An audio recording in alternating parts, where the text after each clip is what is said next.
16 काळांनी फुललेला असला तरी कोकणातील शेतकरी पुत्रांच्या आयुष्यात मात्र लग्नाचे सनई चौघडे मुक्के झाले आहेत. परिस्थिती इतकी भीषण आहे की 10 वरांच्या मागे जेमतेम एका वधूचे दर्शन घडत असल्याने मुलगी मिळेना ही आर्त हाक आता सह्याद्रीच्या दऱ्याखोऱ्यात घुमू लागली आहे. कोकणचा कष्टाळू तरुण आजही मातीशी इमान राखून आहे. मात्र मुलगी देणारा बाप आज शेतकऱ्याच्या उंबरठ्याऐवजी शहराच्या चकाकीला भुलत आहे. एकेकाळी स्त्रियांचा सन्मान करणाऱ्या या भूमीत आज कमी झालेला जन्मदर भविष्यातील भीषण सामाजिक असंतुलनाचा इशारा देत आहे. 10 मुलांमागे केवळ एक मुलगी असा व्यस्त झालेला हा रेशो म्हणजे केवळ एक आकडा नसून एका समृद्ध संस्कृतीच्या विनाशाची नांदी ठरू पाहत आहे. वंशाच्या दिव्याच्या हव्यासापोटी आपण आपल्या अंगणातील तुळस उपटून फेकली, त्याचेच हे परिणाम आहेत.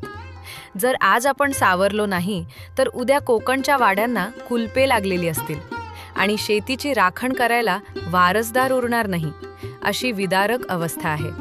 पालक आणि मुलगी यांच्या अपेक्षा सध्या मुंबईचा नवरा, नोकरदार, व्यावसायिक, श्रीमंत अशा वाढल्या आहेत.